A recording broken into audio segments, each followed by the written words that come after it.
Good morning. ଶୁଭ ସକାଳ ପିଲାମାନେ, କେମିତି ଅଛ?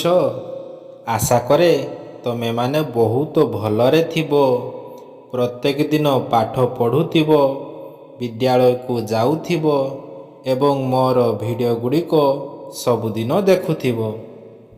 ଯେଉଁମାନେ ପ୍ରଥମ ଥର ପାଇଁ ମୋର ଏହି ଭିଡ଼ିଓଟିକୁ ଦେଖୁଅଛ, ଚ୍ୟାନେଲଟିକୁ ଲାଇକ୍ ଏବଂ ସବସ୍କ୍ରାଇବ୍ କରିଦେବ।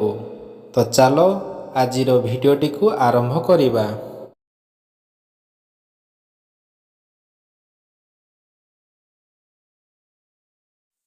କାର୍ଯ୍ୟ ଫର୍ଦ୍ଦ 1, ଶିକ୍ଷଣ କାର୍ଯ୍ୟ 1। ଆସ ତଳ ଲିଖିତ ଗୀତଟିକୁ ଗାଇବା। ଟିକି ଟିକି ଇଟା ଯୋଡ଼ିଲେ ଘର, ଖରା ବରଷାକୁ ନଥାଏ ଡର। ଟିକି ଟିକି ଫୁଲ ଗୁନ୍ଥିଲେ ନେଇ, ମାଳଟିଏ ହୁଏ ଦେବତା ପାଇଁ।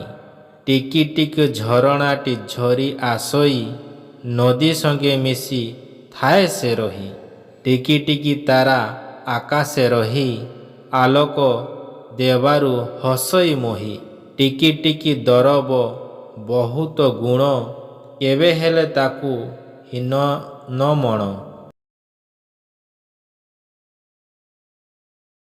ଶିକ୍ଷଣ କାର୍ଯ୍ୟ 2। କବିତାରେ କେଉଁ ଟିକି ଟିକି ଦରବ କଥା କୁହାଯାଇଛି? ଯେପରି ଟିକି ଟିକି ଇଟା, ସେହିପରି ଟିକି ଟିକି ଫୁଲ, ଟିକି ଟିକି ଝରଣା, ଟିକି ଟିକି ତାରା। ଶିକ୍ଷଣ କାର୍ଯ୍ୟ 3। ଇଟାରୁ ଯେପରି ଘର ତିଆରି ହୁଏ, ସେହିପରି ମାଳରୁ ଫୁଲରୁ ମାଳ ତିଆରି ହୁଏ, ସୂତାରୁ ଲୁଗା ତିଆରି ହୁଏ, ଝରଣାରୁ ପାଣି। ଶିକ୍ଷଣ କାର୍ଯ୍ୟ 4। ପଢ଼ିଥିବା କବିତାକୁ ଆଧାର କରି ତଳ ପ୍ରଶ୍ନ ଗୁଡ଼ିକର ଉତ୍ତର ଲେଖ। କ. କେଉଁଥିପାଇଁ ଆମର ଖରା ବରଷାକୁ ଡର ନଥାଏ? ଘର ଥିବାରୁ ଖରା ବରଷାକୁ ଡର ନଥାଏ। ଖ. ଝରଣାଟି ଝରିଆସି କାହା ସହିତ ମିଶି ରହିଥାଏ? ଝରଣାଟି ଝରିଆସି ନଦୀ ସହିତ ମିଶିଥାଏ। ଗ. କାହା ପାଇଁ ମହି ଆଲୋକିତ ହୁଏ?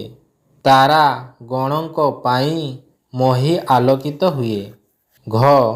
ଟିକି ଦରବକୁ କାହିଁକି ହୀନ ମଣିବା ନାହିଁ? ଟିକି ଦରବ ଆମର ବହୁତ କାମରେ ଲାଗେ, ସେଥିପାଇଁ ଆମେ ତାକୁ ହୀନ ମଣିବା ନାହିଁ।